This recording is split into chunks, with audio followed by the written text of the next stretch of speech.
Investor Intelligence provides general information only. You should consider seeking independent advice to see how this information relates to your unique circumstances. Please refer to the terms and conditions available at investorintelligence.com.au for more.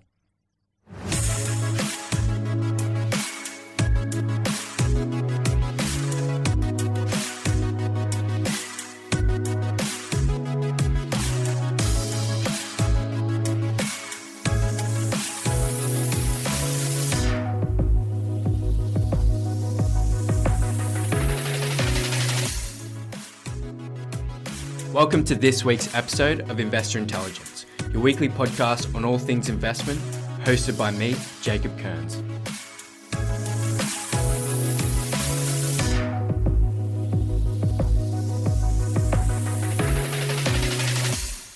We've got an exciting episode today with a member of the Property Mentors, someone who's out there in the market building his wealth. So we're going to dive into his journey along the way, some of the challenges, what you've achieved. So welcome to the podcast, Chris Mitchell. Thanks, Jacob. Thanks for having me, mate. No worries. Why don't we start with a bit about yourself? What do you do for work, Chris? Yeah, I'm a national account manager in the FMCG industry. So been in that type of line of work for most of my career. So 20 odd years, enjoyable, but also doesn't give you a lot of opportunity to make additional outcome probably outside of your salary base. So, okay, which probably led me to some of the things we'll talk about today. Awesome. So what got you interested in investing in the first place? So I think I've always had an interest in property and investment as a general. I had an investment property when I was younger, while I was still at home. And then when I was doing a renovation of my own home, sold it to use the funds for that. And probably something that always was in the back of the mind, that it was the old saying that everyone has, the regret or something like that I didn't. So I really got to a point now where my kids were getting a little bit older. We had some more disposable income coming back to us, and I wanted to make sure that I was starting to put it towards something that was going to be useful for us come later on in life and retirement. So I always had the idea to get back into it again. It just was very time poor in doing it. Yeah, okay. So when did you start back doing that journey? I probably connected with Pat maybe 18 months ago now, and I'd probably been in my head 12 months or so before that. We'd had ideas potentially to buy a property next door to us and rent that out and open up the backyard and things like that. So we had different ideas, but no one really to drive me in the right direction. So it was sort of bubbling along in the way in the background, and then you get to the end of it and you haven't really put that money aside that you thought you'd do something with. So it was sort of like, if I don't have it set and a plan in place, I'm just going to keep bumbling away for the next 18 months, 2 years, whatever it is. And so it was sort of like a line in the sand, I guess. And why property? I think it's what I probably felt comfortable in understanding more than, say, shares and that, for example. You know, it's a tangible, you can see, you understand that property generally, as a rule, doubles every 7 to 10 years. So you sort of see that growing up. And I look at the journey through my own property or others. And if I'd invested 10 years ago, the position I'd be in, it's easy to say, everyone has those, you're not making as much money, etc. So it was sort of one of those things that I felt like even the ups and downs in property markets long term, which was my goal for retirement, I was never really going to go backwards, or I didn't have a big fear that I was going to potentially lose. Yeah. And hence property sort of felt like the safest investment, both short and long term. Yeah. So before you started working with Pat and the Property Mentors, what was your situation like in terms of, you mentioned you were thinking of renting the house next door, but your whole situation in terms of your education, thoughts on the market, how's that changed? It's changed for the better. I think everyone has the basics of what they believe they know. You know, investment property, have renters in there, it's additional income, you can support yourself by reducing your tax. Those basic sort of outliers, you know, growth areas give you more opportunity maybe for new house and land versus, you know, older established areas. So that probably base level and knowing what I wanted to do. It was then all the other factors that without the education piece, and that was a huge part in doing the education first with Pat and doing the mentoring and the coaching before I even looked at property, was to then understand all the other factors that I had to take into consideration. So whether that was, you know, looking at not just property, but what properties were right for me And as the portfolio builds, one size doesn't fit all. So say for a self-managed super, having something that's high yield, quick turnover, growing quicker might help. Whereas in my personal name, having something that was a longer term play. So those things I think really open my mind, understanding how much information's out there, particularly when you look at, in Victoria's example, the growth corridors where the government are investing over the next 5, 10, 20 years. And I guess being able to get ahead. So looking at the long-term play, not the short-term, I think that was probably the biggest mindset change. Yeah. And then just, like I said, the other factors that you need to lean into, having a good accountant that understands property, having a financial planner, all those other factors, setting up trusts, all that stuff that I wouldn't have thought of, nor would I have had time to do myself. Yeah. So that's probably the big ticks I took out of it, was having someone who could guide and manage those things for me and pointing me in the right direction, but giving you the confidence that you're doing the right thing. Yeah, it's certainly not as easy as going out and picking a property, is it? No, it's not at all. Yeah. And when you're spending that amount of money, it's generally property is probably the largest investment majority of people are going to make in their lives. And when you're doing it for a specific reason, and depending on what point in your journey you start, I'm doing it a little bit later than, like I said, I probably would have liked to do. You want to make sure that you're getting the right ones because you might not have an opportunity to miss on one. So having the confidence of someone like Pat, the property mentors, where this is what they live and breathe every day, their guidance, gives you that confidence that you're in the right place and in the right direction. You sort of mentioned with your job keeps you very busy, so quite time poor to sort of put into your investing. Were there any other challenges that you faced before working with the property mentors? That was probably one of the biggest pieces because, as I said, you've got all those different types of people that you need to connect with. You can't do that at night. You work, you get home 6:30, 7 o'clock. You can't then start calling a mortgage broker, or you can't talk to, a bank and things like that. So having a relationship with people who do that and have those hours to spend during the day when you can't always do it, that was certainly the biggest challenge. And I think that's the roadblock, that it was, when am I going to find time to do it and who to reach out to? Yeah. That were probably the biggest challenges, I think, before. And I think going through a process of having a mentor that keeps you accountable for your own wants and needs without having that as well certainly made me feel more accountable and kept me on task to do my stuff, but also within my timelines and my pace that I could afford to do with work, family, everything else, but also know that you had someone that was going to ensure that you got there.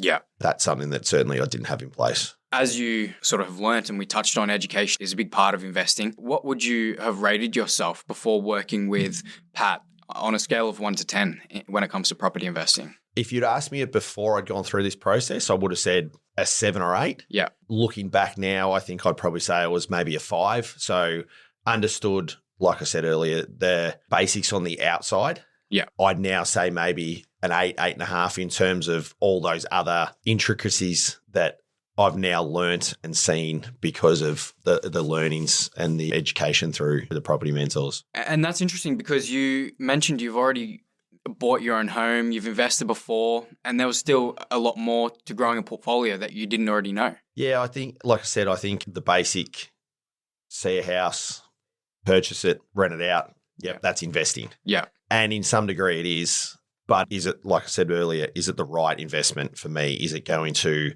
help the overall portfolio, and different things for different times and different needs?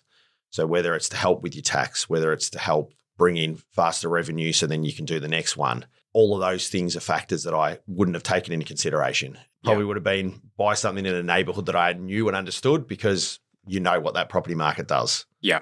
When going through the process with Pat and the property mentors, how did you find that process, or what steps did you take in learning how to apply that information to your specific circumstance? Yeah, I think as I went through, the initial meet and greets, the learning and training modules, it was then when I started looking within the market, actually looking not so insular. I'm starting to look at a wider and more broader outlook on the property market. Also understanding that what I wanted to do wasn't going to be as simple as just buying one property and assuming that it'd do what I needed. I think little things like how much you can deduct right back your tax benefits, etc., from a new property versus an existing property. Yeah. I would have taken those factors into consideration. What depreciation does across the board, how I would reinvest things like your tax return, what investing through a self-managed super fund can do in terms of your goals from that point of view. So different levers that I just would not have even opened up or explored. As you mentioned earlier, buying a property is probably one of the largest purchases or investments that most people would make in their whole lifetime. Did you have any, how was your confidence walking into or before starting to work with the property mentors? Confidence in buying property was not a concern in terms of I believed that property was the right process. Yeah. I think walking out of it, I absolutely believed that what I was purchasing was the right thing versus just purchasing property. So to distinguish the difference, I guess, like I said earlier, confident that if I bought property in the long run, I was going to financially be better off by doing it. I think post doing the process, I was very, very confident in understanding why I was purchasing the property I was through the property mentors, what it was doing, and why that one. And I think that was the big change. It wasn't just a property, it's why and what this property will do, be a portfolio now, but in the long term. So I think that was the key difference in the confidence level. And once we went through the process of the training, the education, by the time we got to looking at properties, there was zero doubt that I'd gone down the right path. Yeah, awesome. How important do you think that is for any investor who going through this journey? Personally, I think it's absolutely critical. I think if you go through that process and that journey and you get to the end of that and you're still not confident, that's okay.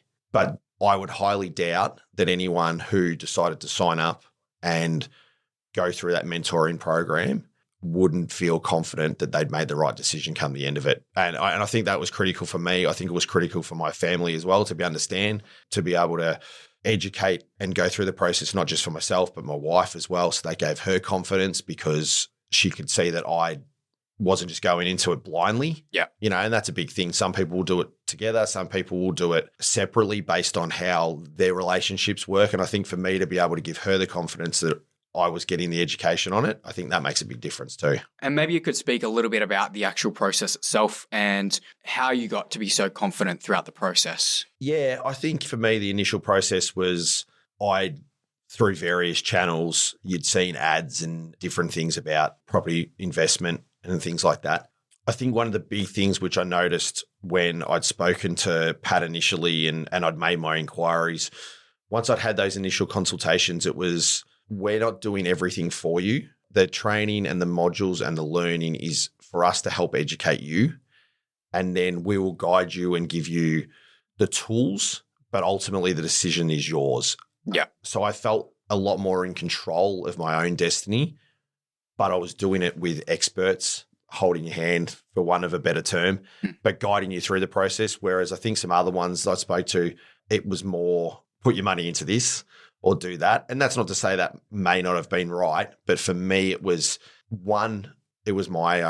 ultimately my choice, my own destiny, but with the guidance and the support of someone who I looked at as a partner in doing it. I think that was a really big thing for me, and not feeling like I was being rushed to do anything. That was a huge thing. It wasn't like these things can't miss and you have to do it tomorrow. Yeah. Like, we didn't even look at property for probably the first 3 to 6 months. It was do the modules, do the training, get to understand how the market works and set up all those parts. And I think that made me every day feel more confident, because not only did you do the training modules and the learning modules, it was then check-ins, but it was also at my speed and my pace. And I think that's what I found the easiest connection to make with Pat. Like I said, he wasn't pushy. He wasn't, you have to do this. It's when can you do it? But then he would hold me accountable and keep me, keep check-ins to go, how are you going with that? Do you need some help? Do you need support with it? And that was a big thing for me. It was, I could operate in my time and my pace, but someone who was there to continue to make sure you're on track. So then when we got to that point of doing those next parts, to look at property, to speak to a mortgage broker, to speak to a financial planner who was recommended, that was really key. I think the other thing that gave me a lot of confidence was the people who I got connections with were people that the property mentors used for their own investments, but also for other customers and members as well. Yeah. I wasn't then trying to find someone on Google. I was able to look at real life experiences that the people who were recommending them had used. Yeah. And I think that was a really big thing as well. So how long has it been since starting working with the property mentors? Probably 16, 18 months or so now. So from initial communication, I was again a little bit time poor. Then once I started the process, probably spent 3-4 months or so doing the training modules, that type of part, which I guess was the initial setup part. Yeah. And then from there, we sort of progressed into looking at, there was probably various stages for myself. It was a property in our own name that we looked at, and then started to progress through different investment strategies as well. Let's talk about that a little bit more and the strategy behind that. So what have you achieved in the last sort of 16 to 18 months? Yeah, so probably been fairly aggressive in terms of what I've done. Like I said, it probably started, initial communication was probably March of 2023, something like that. And then once we got post-training, started to look into what I sort of wanted to do from a property point of view. So far I've done and effectively did everything in sort of the last 3 to 4 months of last year, sort of set up what we were going to do. And then the first half of 2025 was those things then either coming to fruition with settlements, etc. And then now at the moment into a phase of either waiting for things to be finalised, being built, and then into sort of the next stages of how we look at budgeting and what comes forward. So from an achievement point of view, currently got a townhouse that's in build at the moment that's due to be completed just before Christmas this year. Yep. So that sort of settled December, and then it was sort of a 12-month build. So that's one we've done in our own personal names. And then I've also set up a self-managed super fund through this process, and that has then led to a share portfolio through a financial planner. But then also from a property point of view, I've invested in a unit that was new build and that was ready to go straight away. So that's now tenanted. That sort of settled March this year. So that was pretty quick turnaround on that one. And then I have also invested in one of the wholesale property trusts that the property mentors have. So I've sort of diversified not only my property portfolio into different areas, but then also from a shares and personal investment point of view from that aspect. And I think the biggest goal for us was to have not only our investments, but our super spread across a number of different avenues. And I feel like that's a lot more balanced and settled than what it was with effectively everything 100% in a normal old super fund. So that's been the journey so far. So it's been pretty hectic, but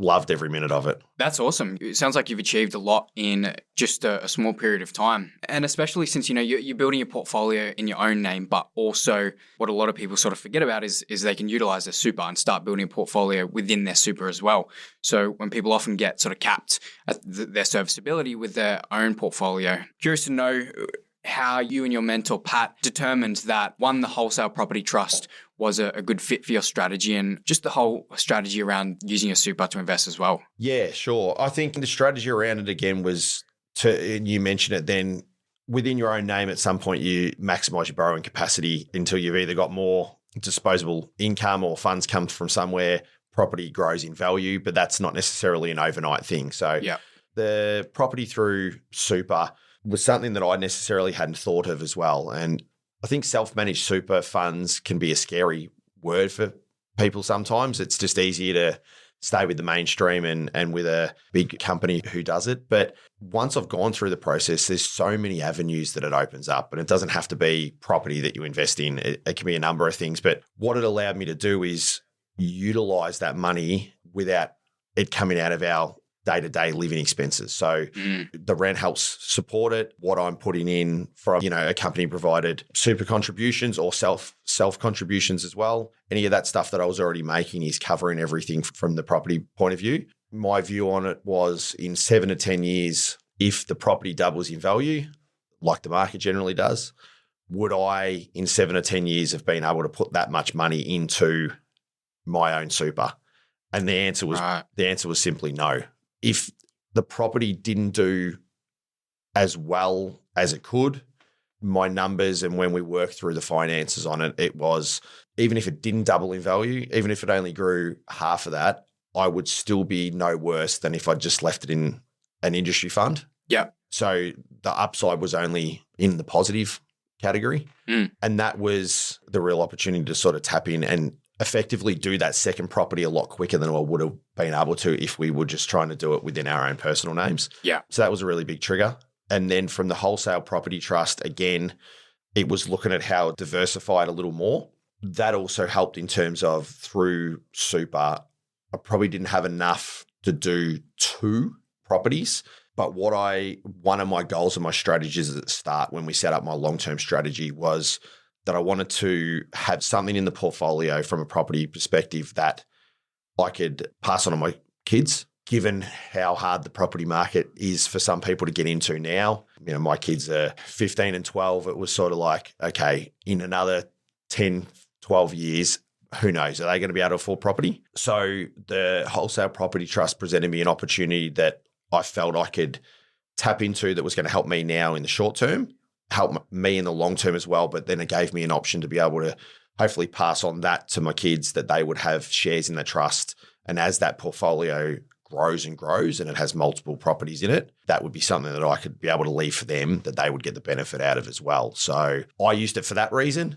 I know other people, and talking to Pat, and some members use it because they're in a position where they can't necessarily get into a full property yet, but this gives them an opportunity to get into the property market. For me, it worked in that aspect, but for others, I know it can work in a different way as well. So I think it presents a very good long-term opportunity for people that potentially may not be able to get into property investment or portfolio because of their financial situation at the time. And rather than maybe missing out on the opportunity, it's a nice niche middle ground that isn't necessarily right for everyone or right circumstance.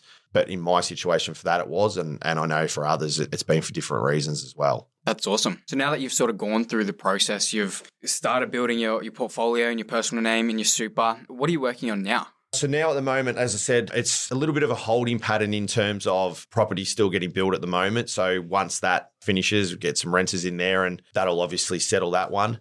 So at the moment, probably between now and the end of the year when that settles, so the next 4 or 5 months, the focus with Pat's been really around budgeting.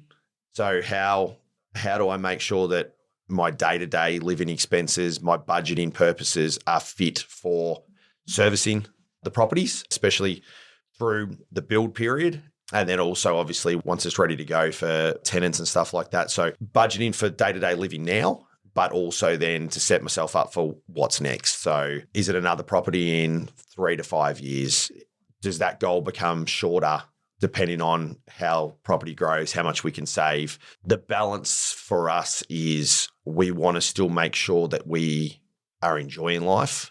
We can do the things we want to do, but being responsible that we've got commitments with property to make sure that we're maintaining and get that balance. So that's sort of what we're doing now, and that's the journey at the moment. So it's a different type of exercise, one that I think will be as critical as everything else that I've done prior to make sure that we're on top of it when we need to be. Yeah, so the journey certainly hasn't stopped since you've bought those properties. You're still sort of working towards the next one. 100%. So for me and in my goals, like I said, the journey will be probably a minimum of one more over the next 3 to 5 years, potentially in personal name, and depending on how things grow, what the portfolio looks like, potentially another one in self-managed super.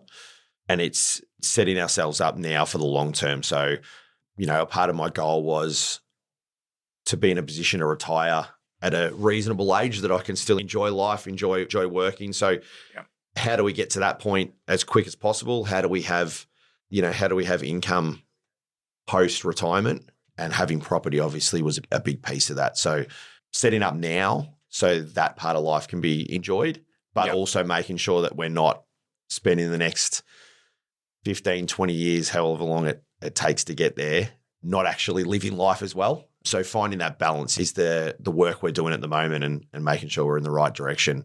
And it's not a check-in once a year and see how you're going. Like I still regularly catch up with Pat now. Sometimes it could just a quick phone call. It could be a text. How's everything going? What are we working on at the moment? Again, that accountability, checking in. Yep. Have you done that stuff that we talked about? Other times it'll be a sit down and catch up. So we're very much involved. And the contact with Pat or any other mentor, I think, goes up and down depending on what part of the journey you're on. Could have been daily conversations at points where we were trying to settle or looking at a property to buy. So then a monthly check-in on everything and then ad hoc in between. So that, again, I think is one of the things that I've really come to enjoy about the Property Mentors is it's not just do something and we don't see you again. It's that constant feedback and making you feel that they're a part of your journey all the time. Yeah. And I think that's been really, really critical. I guess to wrap up, Chris, this has been awesome, but what advice would you give to someone who might just be starting out or maybe in a similar position to you before starting this journey? Yeah, what would that advice be? Yeah, I think for me, it would be, if in doubt, pick up the phone, have a conversation, and don't just leave it at one. Go through the journey, speak to a mentor, understand your situation and let them help you get there before you make any final decisions. And it's never too late. Whether you're 20, 40, 50, whatever your age is, don't wait or procrastinate. It's only ever going to get harder in the property market. So I think if you're unsure, have a conversation, find out. You might think from what you see you can't do it, but there's so many different people and contacts that you'll meet and understand, and let the experts, and these guys are the experts, let the experts help you and guide you to achieve your goals. Because if it's there to be achieved, you can do it with the help and guidance. Awesome. Well, congratulations, Chris, on everything you've achieved so far. Pat will be telling me about everything, all the progress that you make in the future. Thanks for coming on to the podcast. I'm sure a lot of our listeners will be inspired by this. Yeah, all the best for the future. Beautiful. Thanks, Jacob. Thanks for having me on. And yeah, as I said again, shout out to Pat and the Property Mentors. Really, really good company, legends. So if you get a chance, I highly recommend you work with them and enjoy the journey like I have. Awesome. Thanks, Chris. Cheers.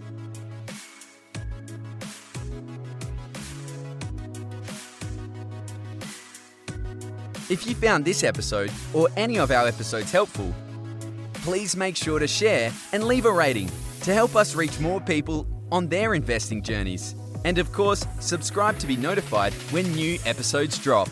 Make sure to follow the podcast on Instagram at Investor Intelligence Podcast. You can find links to our other socials in the show notes, including a link to the Property Mentors weekly blog. If you're ready to get your property portfolio in shape for financial freedom, check out Luke's latest book, Property Fit. You can get yourself a copy at www.propertyfitbook.com.au.